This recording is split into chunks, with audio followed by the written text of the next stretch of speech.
review, and this time it is for Sistas on BET. If you haven't already, please hit my subscribe button down at the bottom. Thank you very much. And I want to get right into this review because, oh my God, did y'all see that coming? I did not see it coming, but it happened. We got to talk about it.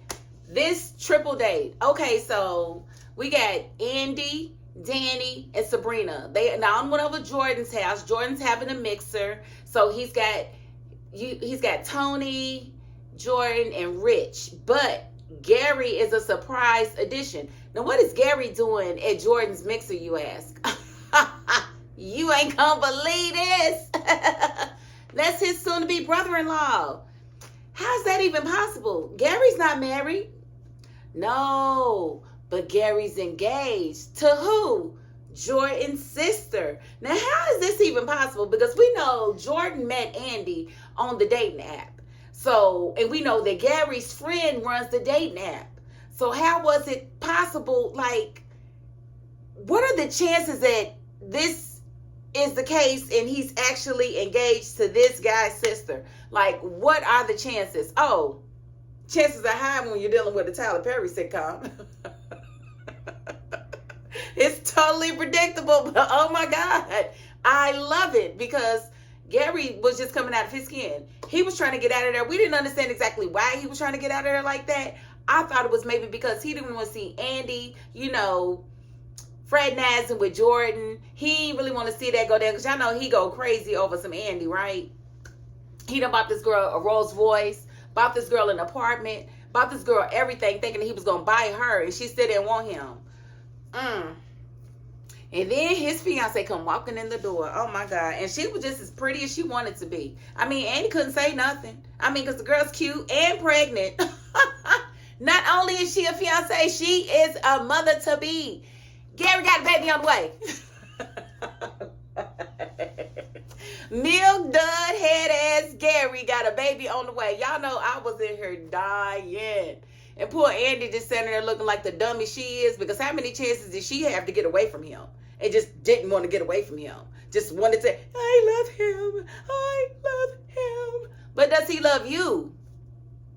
But does he love you, darling? No, he does not love you. He had a wife. He left his wife Jasmine for you. But the whole time he had Penelope in the background. Penelope, the one that's carrying this baby, the one that's wearing his ring. That's who he's in love with, and he's saying it in front of, oh, it's just crazy. And Danny, she can't hold it in. She can't hold water in a pail. She's like, look, I'm going to have to say something here shortly. And they begging her not to, and Andy's like, I don't want to say anything. And Danny's like, I ain't going to be able to hold water, so I'm going to come off of them a little bit and talk about Calvin and Maurice because, you got to talk about them. Why? Because they put them on the show. Calvin and Maurice was sitting there talking, same old back and forth. They're going out to a gay club. And, Maurice was like, well, I don't think you should go. I'm going to a gay club. He said, well, when does that ever matter? He's like, you're right. You spend more time in the gay club than my gay friends.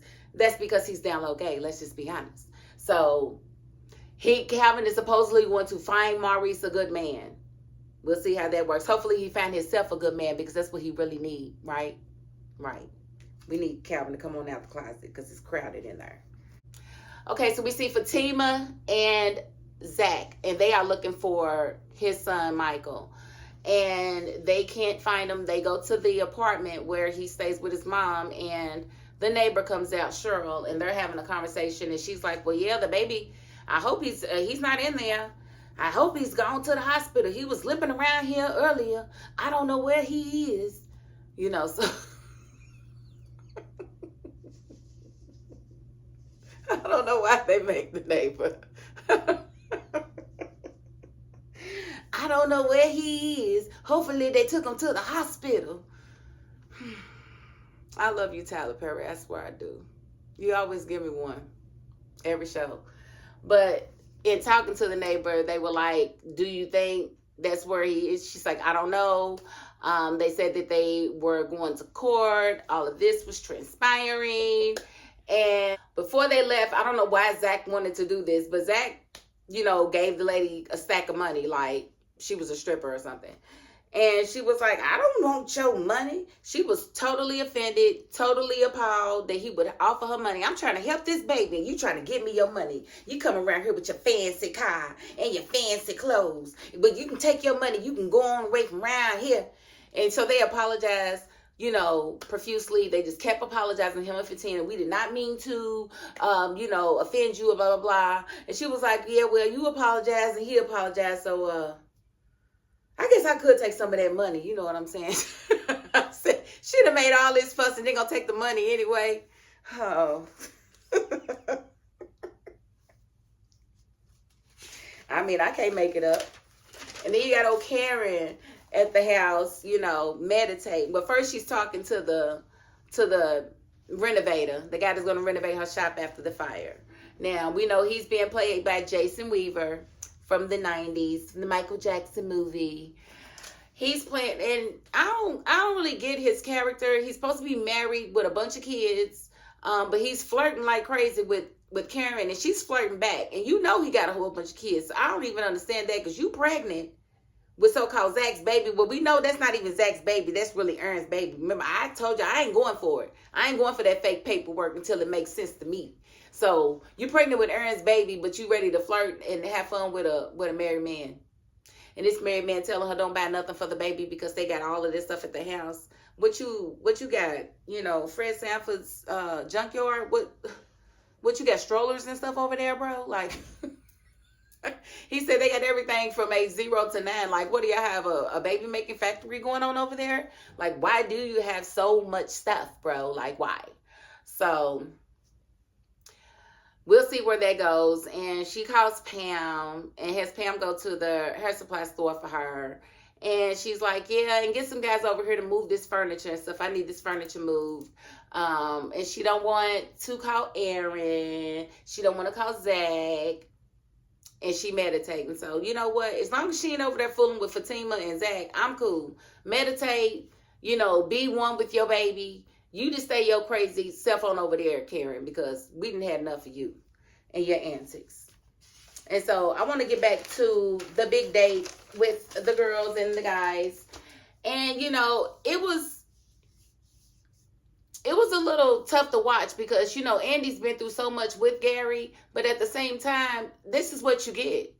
Because you teach people how to treat you. And the way you get them is the way you lose them. You knew he was married when you was messing with him to begin with, right? That didn't stop you from messing with him. The heart wants what the heart wants. Isn't that what you said, honey? Wasn't you going to marry him? Like, wasn't you standing there probably in the same dress that she said she'd have picked out for her wedding? This girl that showed them the wedding dress, that told them about the baby shower. They about to have, pictures done, engagement pictures and pregnancy pictures, And Andy's just sitting there like, that could have been me. Girl, you don't want no baby with milk, the head ass Gary. You don't want no baby with him. He's crazy. And he's not even worth 5 cents. I don't care he bought you a Rolls Royce. He was trying to bag you as a person. Are you for sale, Andy? Now pick your chin up. So now Andy's sitting here in her feelings. She really wants to be in the Jordan, but she's still in here dealing with a situation where she just found out that her ex-boyfriend that she just broke up with is engaged to a chick that he's been with for 3 years. 3 years they've been together. So she's trying to deal with this. She don't really want to break up what they got going on. So, but Danny's like, no, she deserves to know. She deserves to know exactly what's going on. She's a good woman, and she thinks she got a faithful man, and she don't. So Danny's sitting there taunting the girl. So Gary bought that girl a car and an apartment too. And she was like, did he buy you a Rolls Royce? She's like, no, I'm not that kind of girl. No flash for me. Well, he bought her one. I thought that's what Danny was going to say. Danny's like, I'm not going to be able to hold this much longer. She was like, you got a Gary too? And she's like, you wouldn't believe. I was like, oh my goodness. But, they all broke apart. And Andy was like, okay, we getting out of here. We about to leave. And Danny was like, we're not leaving. Because you going to tell her or I'm going to tell her. Because I'm not letting her leave her without knowing. Because he needs to have his spot blown up. You don't need to be the only one sitting here hurting. And here's my thing. I get where Danny's coming from. Danny's not wrong. He definitely needs to have his spot blown up, but Gary's not the type of person that's going to change. So it's a situation where you can tell on him, but he's just going to do it again to the next woman. He's just going to do it again to the next chick. I mean, because this is a cycle for him. This is just who he is. So you can tell it and then make yourself be the person who blew it up and get that backlash, but it's not going to change anything. He's not going to change as a person. She's probably not going to leave him. She's probably not even going to believe you because she doesn't want to believe you because she's been with him 3 years and she thinks he's faithful. He just travels a lot for work. Girl, he be in town all the time. Over Andy's house. We got the tapes to prove it. Like, we got the tapes to prove it. Ain't nobody just saying this. We got receipts. Our tweets come with receipts, boo-boo. So, I don't understand. We're going to see how it goes. She's happy, hunky-dory, but next week she ain't all hunky-dory because she walks up on their conversation like, what did you just say about my Gary? I can't wait. I hope Gary's still there, and I want to see how he talks his way up out of it because he's always talking himself out of a wet paper bag, and I don't understand how he do it, and he's supposed to be dating a lawyer, and she's like the dumbest lawyer on TV, this Andy. So we just have to wait and see how it unfolds. But, you know, I'm here for it. Are you here for it? Decent episode. Not a lot happened, but we got through it, didn't we? So if you haven't already, please hit my subscribe button down at the bottom. Hey, and if you're not the subscribing type, you got to the end of this video. And that's more than I can ask of anybody. So thank you very much. And that is my $5.02. Peace.